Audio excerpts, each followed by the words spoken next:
time. Sorry, Ralph Riley. Yeah. Yeah. It's good. It's good news. It's all good news. Right, we're going to get enlightened by a gentleman that I've known for a long time.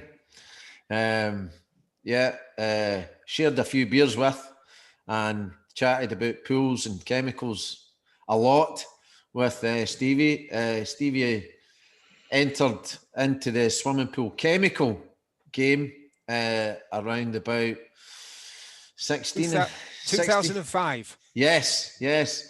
I think you were just 6 months behind me or something like that, Stevie, if I remember correctly. Stevie, time flies. It does indeed. I still remember our times fondly sitting eating and having a few beers at Kubla Khan in Newcastle, you know. But just the piece that wasn't out on a date, folks. That was work related, by the way, you know. Absolutely. Before anyone gets any ideas. Stevie joined Arch. I think it was still Arch back in 2005. I'd pretty much joined Albion Chemicals 6 months prior, and myself and Stevie worked together quite a lot on calcium hypochlorite, providing the technical advice, and we've done a lot of work together. And so Stevie's got a wealth of experience with working with HTH. He also has a lot of operational experience in the industry of working on the front line and centres. He is a Leeds United fan, but we'll not hold that against him. Thank you very much. And he currently works for Segura, but he'll always be known as the Arch Boy, probably, and Mr. HTH. So, only way you're concerned, Robin. Yeah, education indeed. And all that. Indeed. So I'm going to pass on to Stevie now. I'm going to make him the host, and he will be giving us the presentation for the next 45 minutes. Yeah, thank you very much, Robin. So if I share my screen, you should be able to. Let's do that one, just in case. We're in. Okay, are we in? Just let me know when you can see this. We can indeed. Cool. Let me just minimize that. Cool. Right then, we're underway. Just in case I need that. So, thank you for the introduction, Robin. Really good to be here. Thank you for allowing me to speak to you about calcium hypochlorite. Basically, bit of an introduction, bit of safety of chemicals, since we're talking about chemicals. I've added some slides which a lot of people, or most of you, probably haven't seen before, about how we actually manufacture HTH. So give some updates on that, a bit on dosing solutions, a tiny bit on new products, and then we'll go through questions and answers after that. So this is the area that I cover. I am now business manager for commercial pools for Europe, and my area stretches from Portugal right the way through to Turkey, and from Cyprus all the way up to Iceland. We sell all of our products via distributors, and as Robin says, I've been working for the company since 2005. The HTH brand was first registered in 1928. Olin Matheson was the person who actually invented calcium hypochlorite. So yeah, we sell through distributors, we manufacture the product, we then bring it into Europe, and from Europe we have a hub of distribution companies throughout Europe, and that is our route to market. So from a safety point of view, all our drums of product are screen printed with instructions of use. If you say that to many end users, they'll say, what do you mean? The tiny writing on the back is important. It must be followed, and that prevents accidents. All our drums are fully updated in line with the BPR, which is the biocidal product regulations already, even though it hasn't been fully implemented for calcium hypochlorite yet. So instructions on packaging is not a legal requirement yet, even in UK. However, with the BPR in place, even after Brexit, that will become law, and all biocides eventually must have instructions of use. But as we stand now, you don't have to have instructions of use on any pails of biocides that haven't been through the BPR. I must add that, in the UK. But it is coming, so all our products are fully future-proof. We have the safety posters, if that tells you what to do with the product, and most importantly, what not to do with it, how to clean up small spills, how to clean up large spills, how to prevent chemical incidents. So follow all the instructions on the labels. However, I guarantee most people have never read them. So they are there, they're there for use. Please use them. If you're ever mixing chemicals for hand dosing purposes, please remember, always add the chemicals to water so that any splashes that do occur, obviously wearing your PPE, any splashes that do occur are of a weak solution rather than a strong solution. So this is Sigora. A lot of people don't know who Sigora are. Basically, we've been owned by a number of different companies. The HTH brand is still existing, but Sigora is a global operation. We have calcium hypochlorite manufacturing facilities in the USA, in Brazil and South Africa. We also have a local European manufacturing facility in Amboise, but that's for pool maintenance products, not for calcium hypochlorite. So all our calcium hypochlorite in Europe is made in the USA. It's transported to the UK directly or to Belgium, and from there it's distributed out. Because of the 3 sites all owned by one company, we are the largest manufacturer of calcium hypochlorite in the world, manufacturing more cal hypo than any other company when you total all the factories together.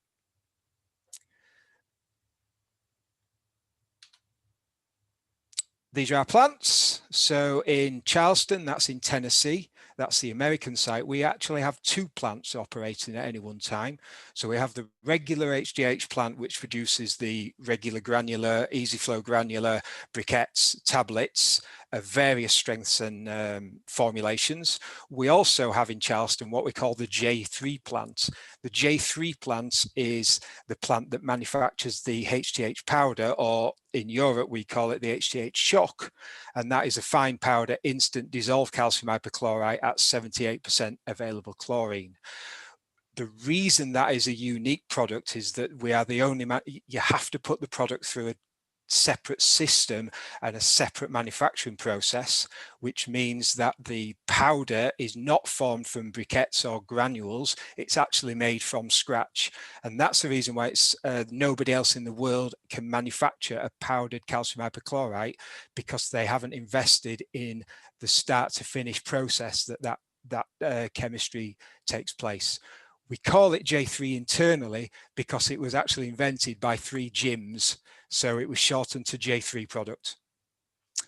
There's the Kempton Park in South Africa, which manufactures calcium hypochlorite granular, or what they call chips, which is, if you look at a chip, if you're ever in South Africa, you see the HTH brand in there.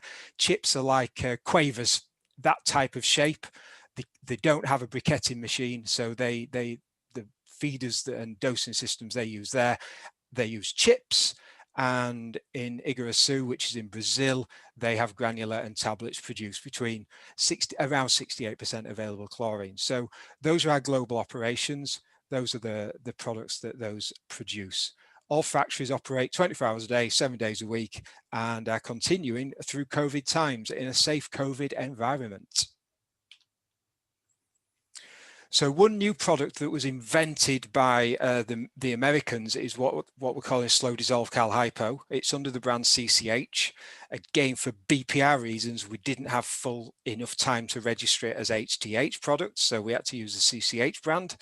but it's still manufactured in the same plant. But this is actually manufactured from the J3 product. So it's not manufactured from regular granules or the product that goes into the briquettes. It's manufactured from J3. It goes through a whole set of processes to make it act like trichlor. So you can put it in skimmers or in feeders, and it replicates the action of trichlor without the addition of cyanuric acid. So it's great for outdoor pools in Europe and trichlor pools in the UK, outdoor pools in the UK, where the addition of cyanuric acid can be manually added rather than overstabilizing pools, especially in we know that cyanuric acid affects the efficiency of chlorine. And in fact, in the USA, they are looking at reducing the amount of cyanuric acid available in swimming pools. The recommended levels are being voted on this week, I believe, by the Model Aquatic Health Code, which is aiming to reduce cyanuric acid levels in swimming pools in America, purely down to the fact that the efficiency of chlorine is affected with the higher the level of cyanuric acid that goes. So this is a great alternative to trichlor, and you then, for outdoor pools, you can add manually cyanuric acid to create the perfect level. This is a CCH feeder, so you stack the tablets involved that you need. The feeder then wets the bottom tablet, slowly dissolves, and the tablets drop down throughout the feeder. So again, we've got a feeder for external pool use as well. This is our plant. So as you may know, we were owned by a company called Olin. Well, Olin still exists. They are the chloralkali producer that is attached to the currently Segura named plant that's highlighted in yellow. The river you see on the right-hand side is actually the Mississippi. So this is in Charleston in Tennessee, with the Mississippi River flowing by. That provides cooling water to the plant that makes the chlorine gas that then goes to Segura, which makes the calcium hypochlorite. So I'm going to take you on a brief tour of the plant. Obviously, we have the manufacturing site. We have the chlorine gas producer, which is over here. This is the Segura owned site. These sheds are for storage. Once the calcium hypochlorite's made, stored in there, ready for shipping down to Charleston, again a separate Charleston in South Carolina, before it boards boats to arrive in Europe and the UK. This is calcium hypochlorite during the manufacturing process. So this is the regular granular or briquette this would go into, and this is what we call the filter cake. So how this is produced is you take lime, actually mined from the Mississippi. You then put it on a conveyor belt and you bubble chlorine gas through it, and that creates your calcium hypochlorite liquor. It then goes through a process to produce the filter cake, and this filter cake here is in what we call the drying process. So just after this process, it drops down, and it can go either two ways. One way it goes into the granular production, the other way it goes into the briquette production.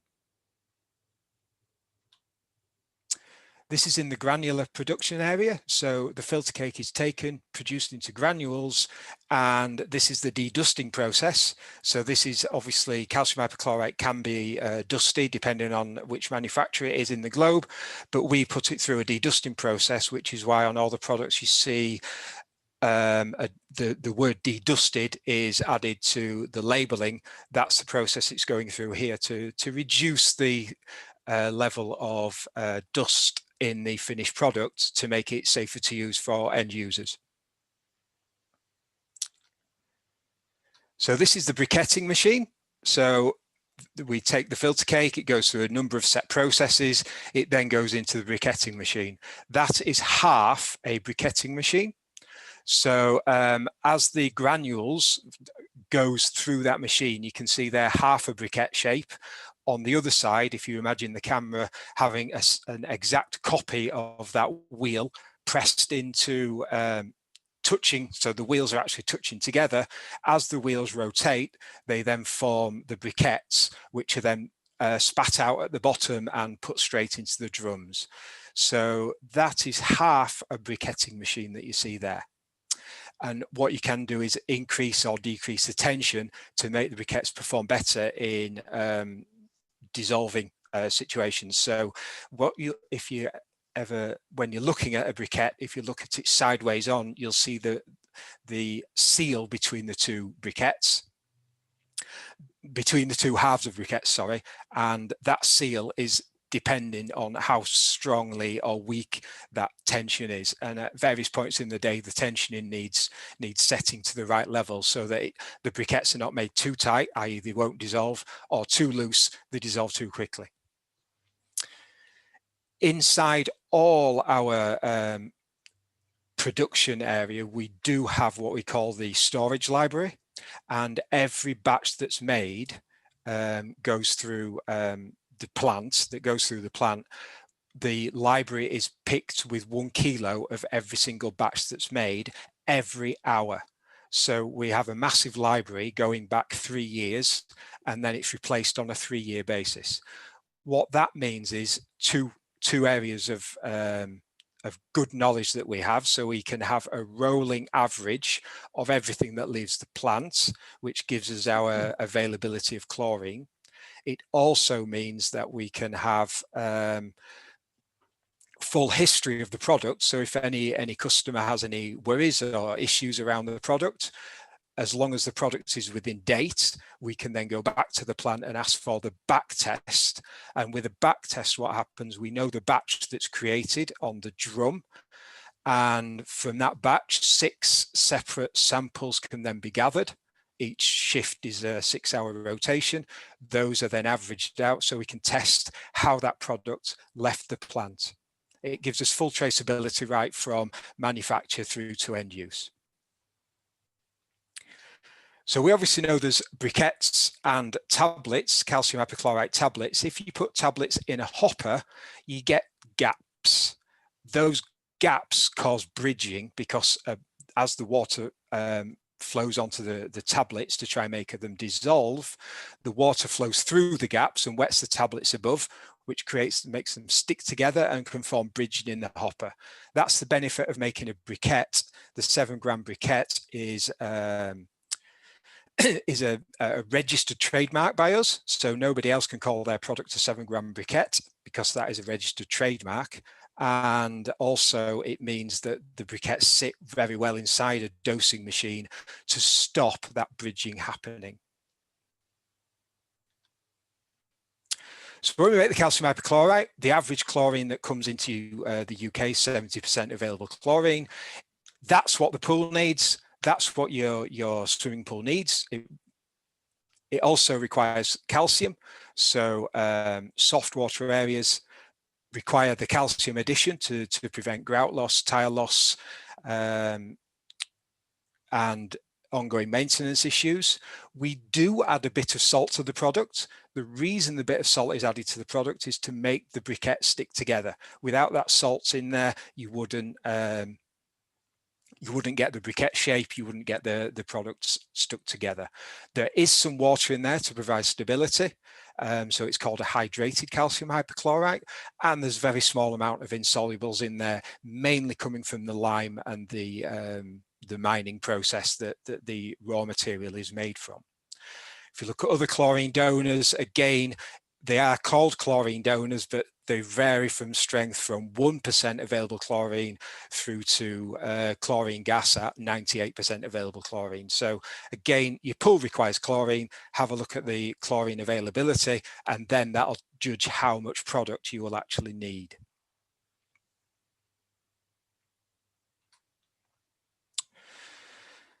Mentioned this a couple of times already, the BPR.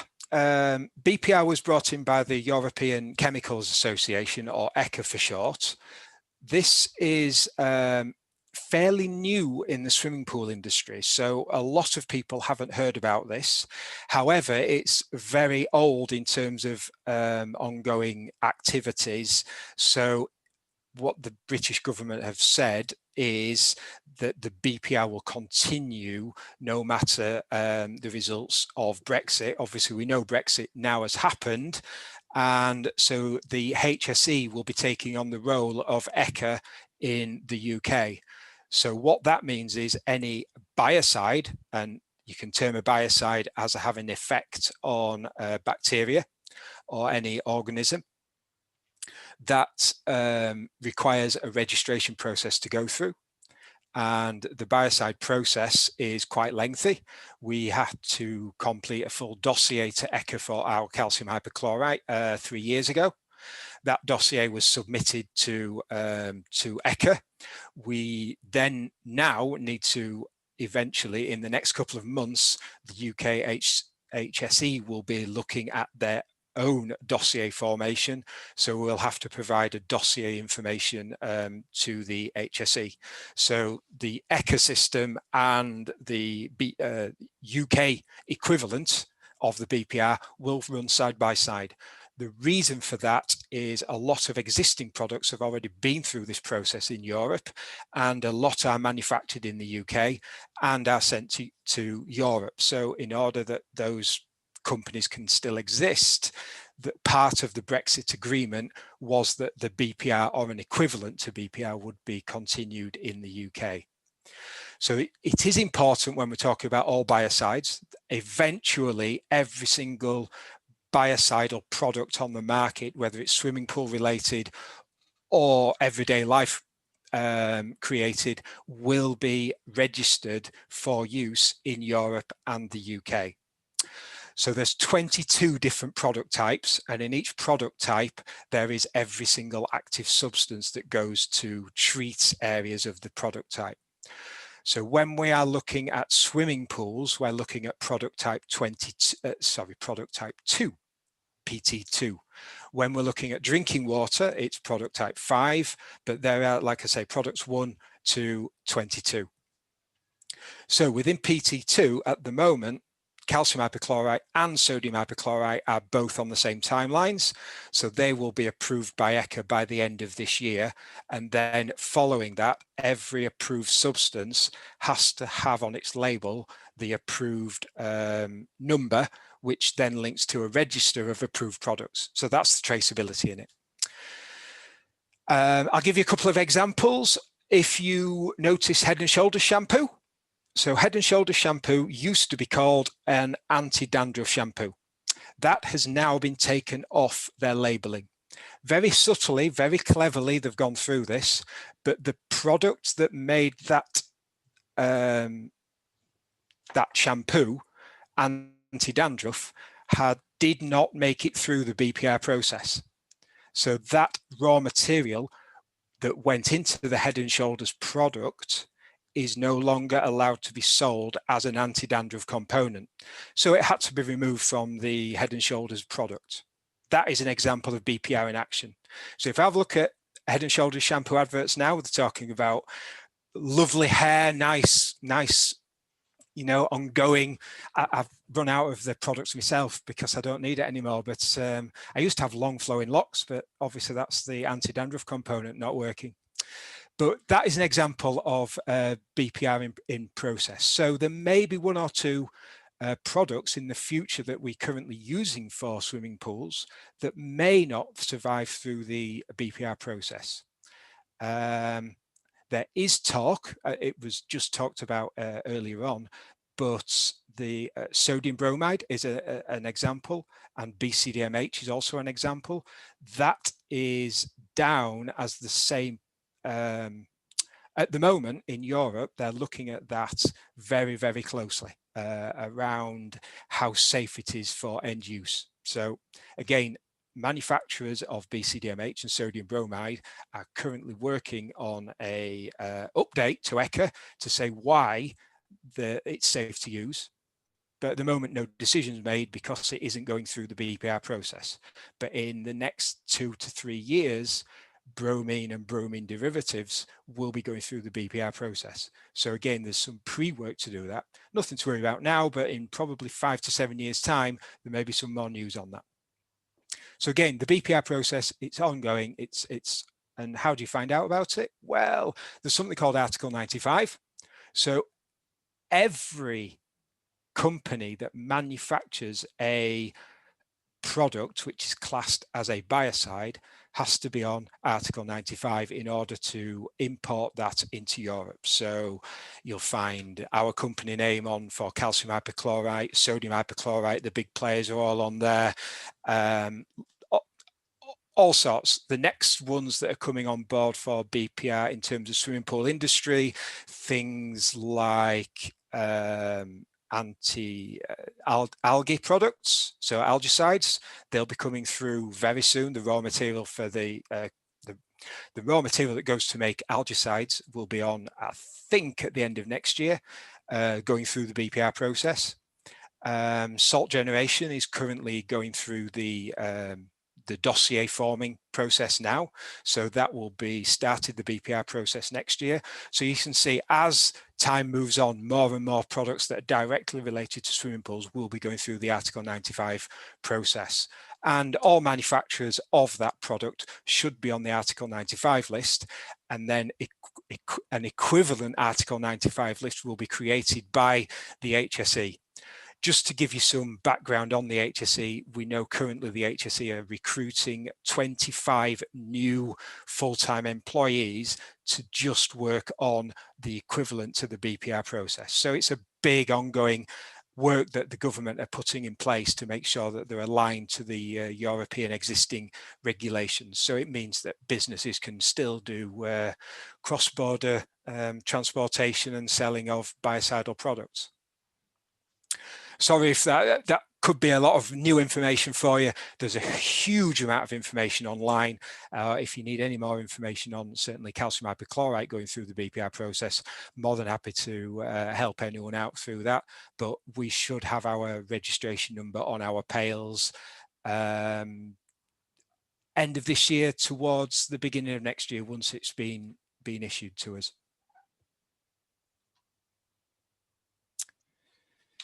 Okay, so now we'll look at some dosing information, how to actually put the product into the pool. Hopefully not like that. It's an old picture, look, blue lids. They went out in 2009, so very old picture. So the first, how much Cal-Hypo do you need to add to a swimming pool? That's the first thing. So the first thing you need to ask is how much volume you've got in your pool.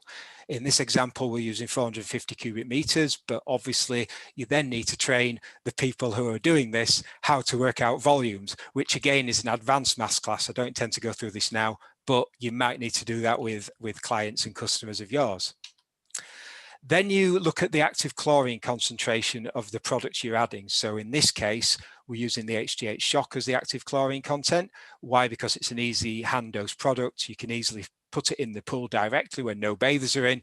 If it's above 0.5 meters deep, you can, it dissolves before it hits the base of the pool. So it doesn't damage pool liners as long as it's above 0.5 meters deep. Level to achieve, let's say you're aiming for 2 milligrams per litre. That will then, if you use those data, you can then work out the actual amount in grams. So what you do is the actual amount is the volume times ppm or milligrams per litre, divide that by the chlorine. So that equals 450 cubic meters times by 2 milligrams per litre, divided by 0.78, you get 1.154.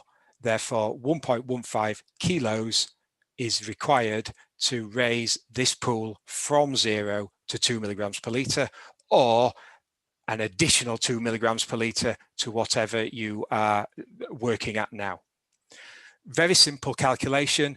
A lot of people miss that. A lot of people don't know how to make volume properly. And don't forget, in the volume, you should, if you've got a balance tank, add that into the volume that you're generating the value from.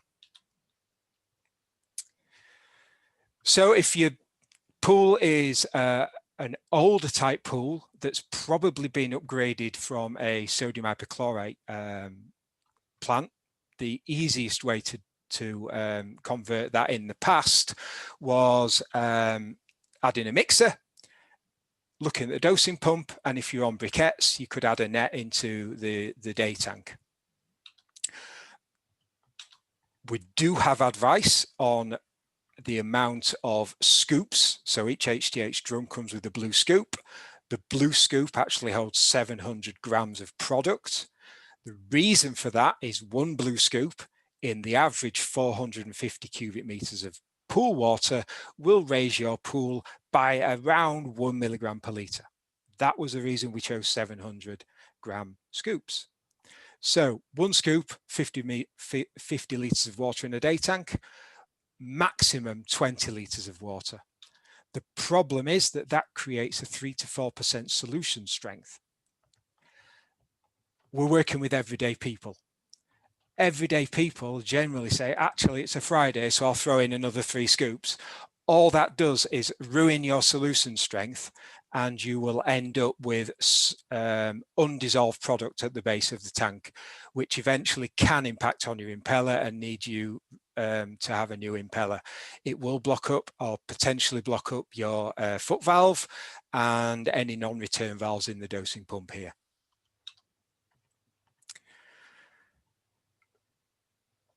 The problem is, as you increase your solution strength, you can lose strength from any standing solution of chlorine because it dissipates into the atmosphere.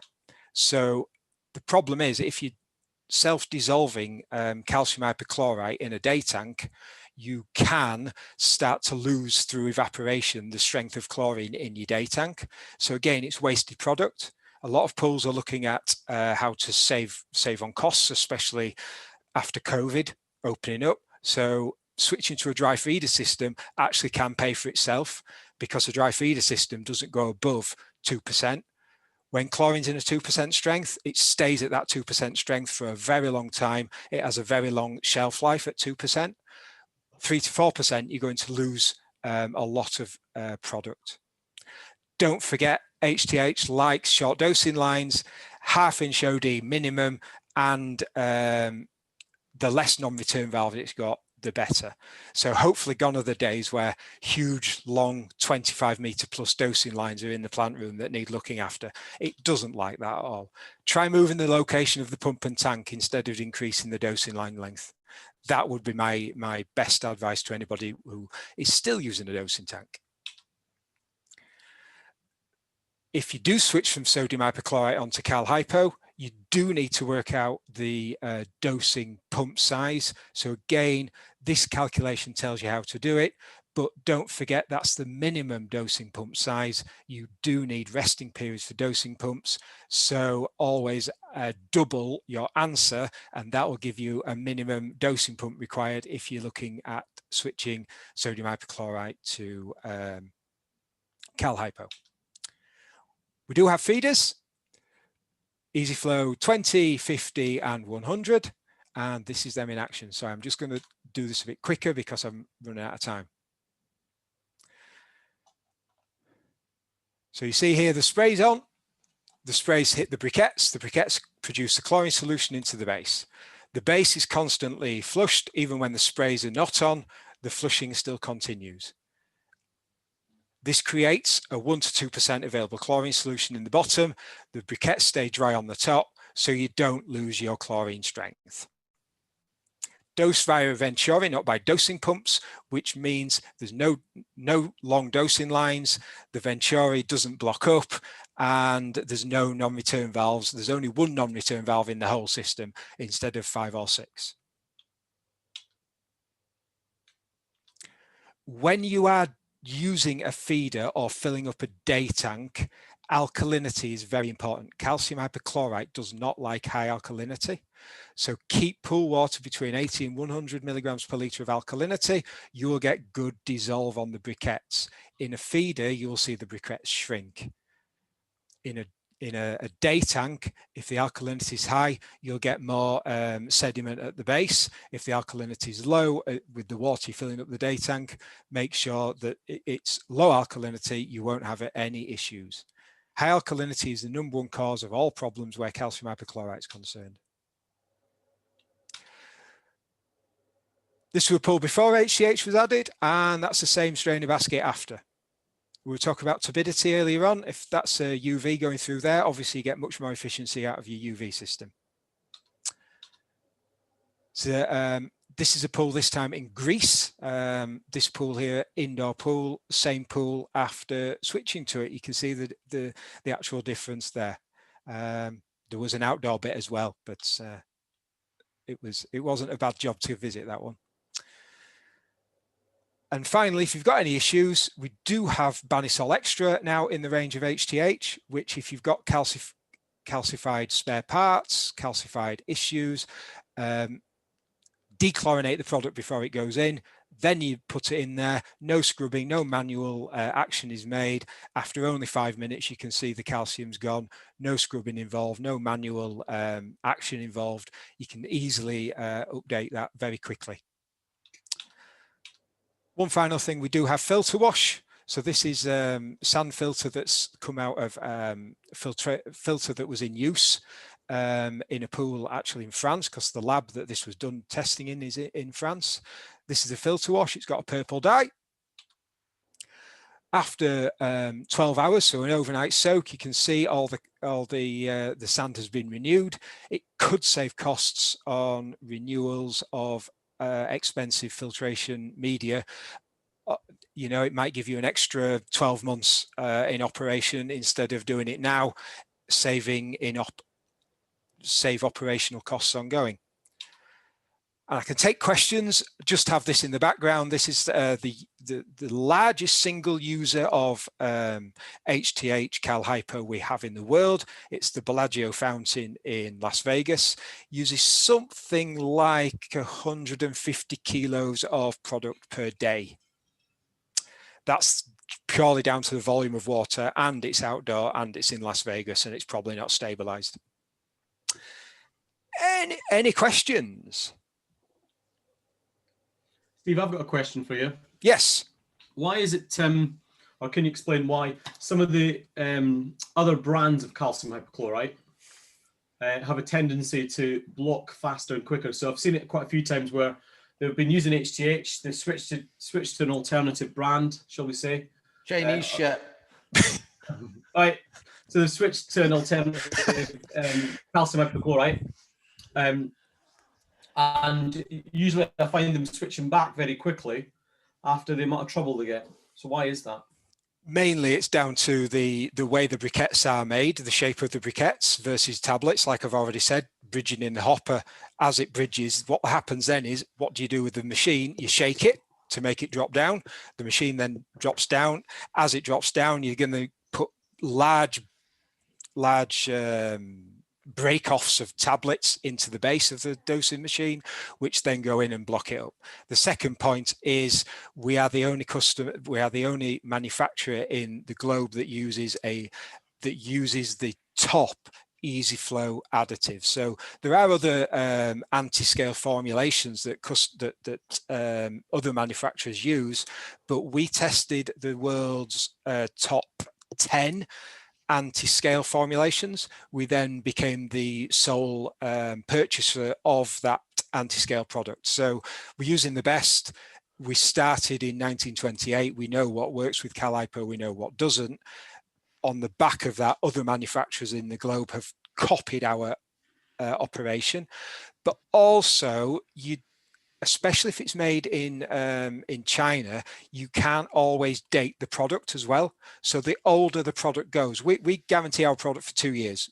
What we say is after 2 years, you will always have 68% available chlorine. But if you don't know when it's made, you don't know how old the product is you're using. And that sometimes goes into it as well. I think that's a great explanation, Steve, but I still prefer Robin's Chinese shit. I'm being very politically correct here, I think. Steve, just to make you laugh on the Chinese thing, when I was working out in China a couple of years ago, I was using calcium hypochlorite. It wasn't HTH and HTH brand, and I was trying to work out how much I needed for this particular pool because it was in a bit of a mess. And I looked at the back of the product, and it said somewhere between 55 to 70% as a percentage. And I discovered quite quickly that each bucket was completely individual to the next bucket, how much you would need. Yeah, absolutely. There are a number of manufacturers. Some are better than others in China as well. Far be it from me to diss the competition too much, but like I say, they all started manufacturing in the 60s and 70s.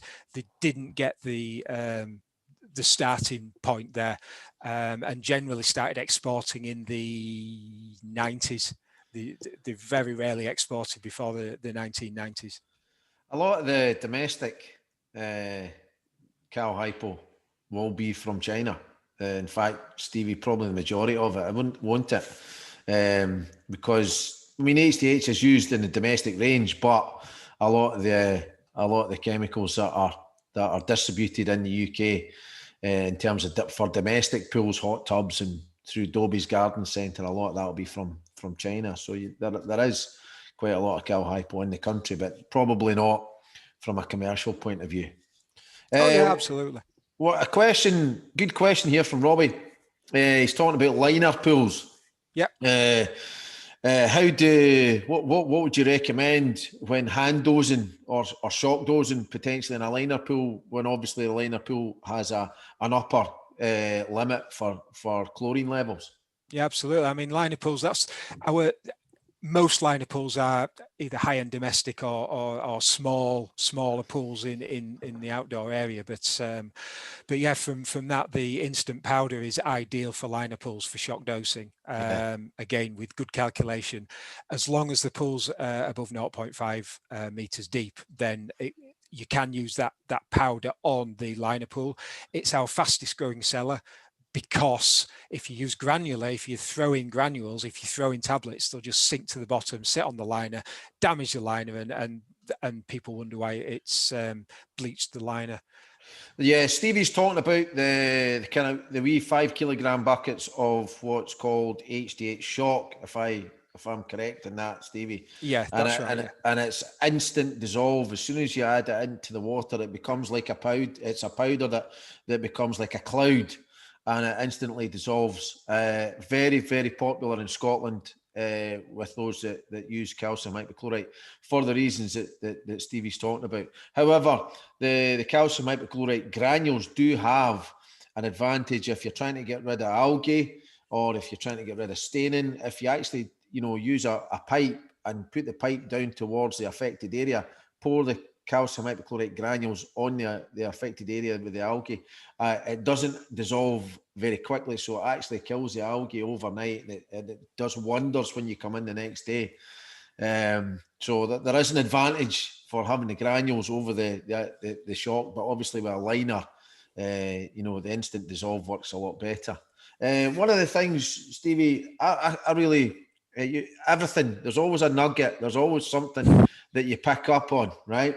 Now, I've been working with yourself and working with HTH, well, in fact, long before I entered the chemical business myself. So for about 20 odd years, I've been working with HTH, and I hadn't taken into consideration the evaporation with a pump and day tank.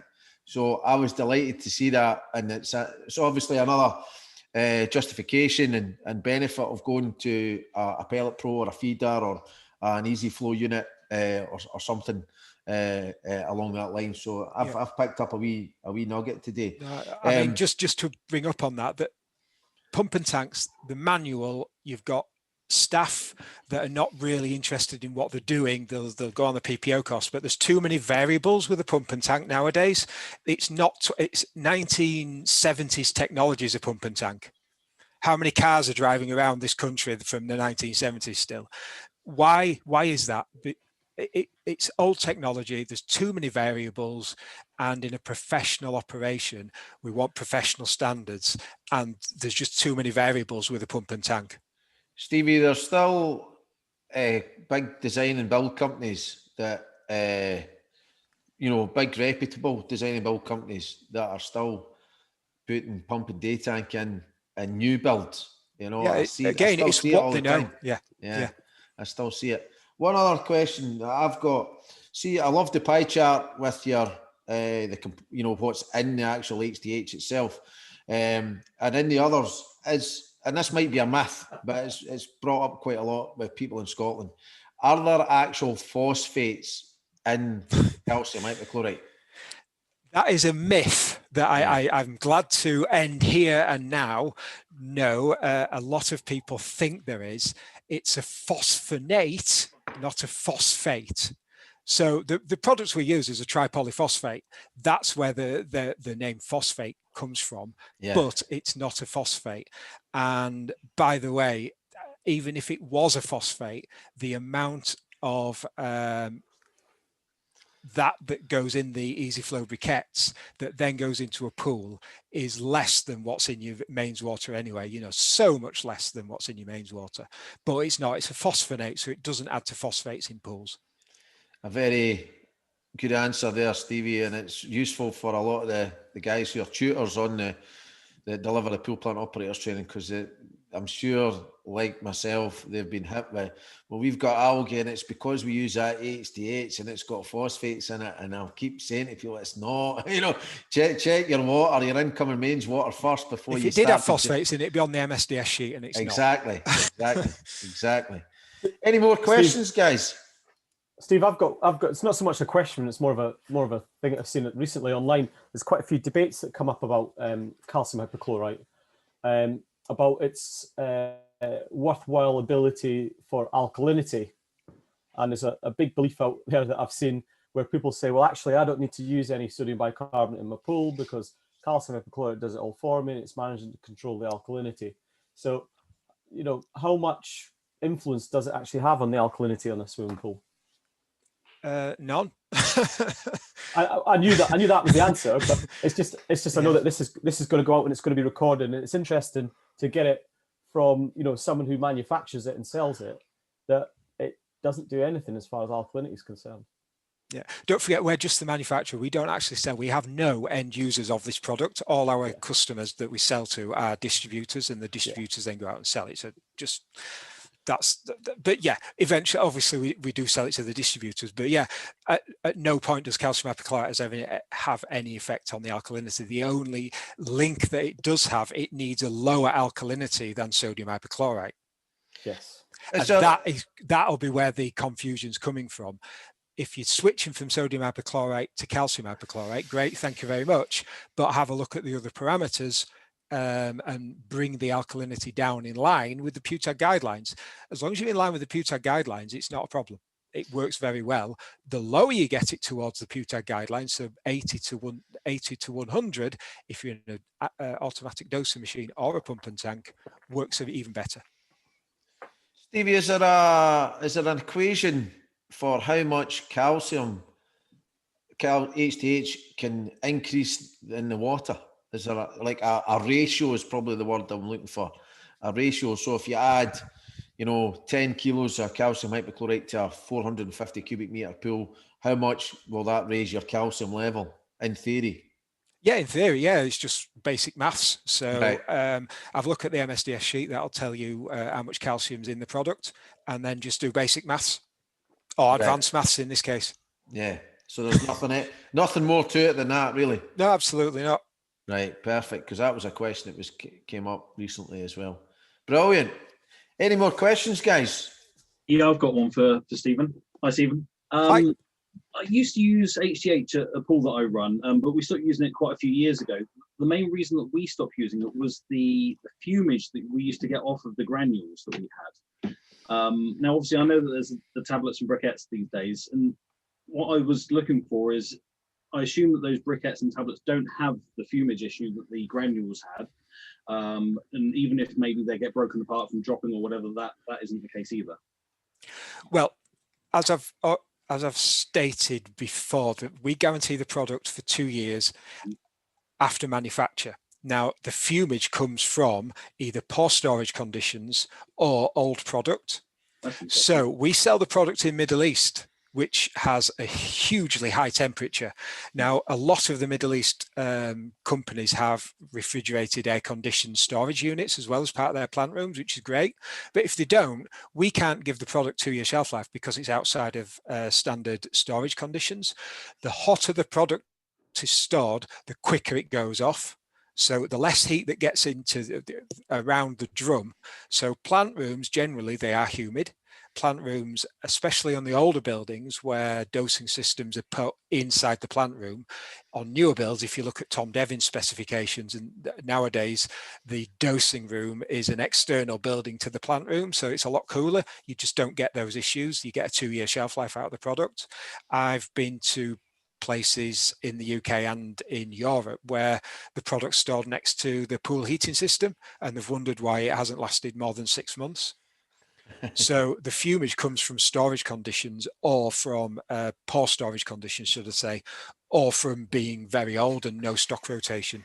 So part of the BPR, the dossier that we've put in, is what threats are there of this product to the end users in both a professional and an amateur environment. And we've had to do risk assessments on that. And these risk assessments are not done by us, they're done by an external consultant, so it's full and fair. And there it's part of the dossier. So that's all I can say is make sure the storage conditions are good, make sure that they're within the guidelines that are put on the drums in the first place, and you won't have a problem with fumage. Okay, glad to hear that. Thanks. That answer your question, Dan? Yeah, it does. Yeah, that's great. Brilliant. I've got a question, Steve, if that's all right. Yep.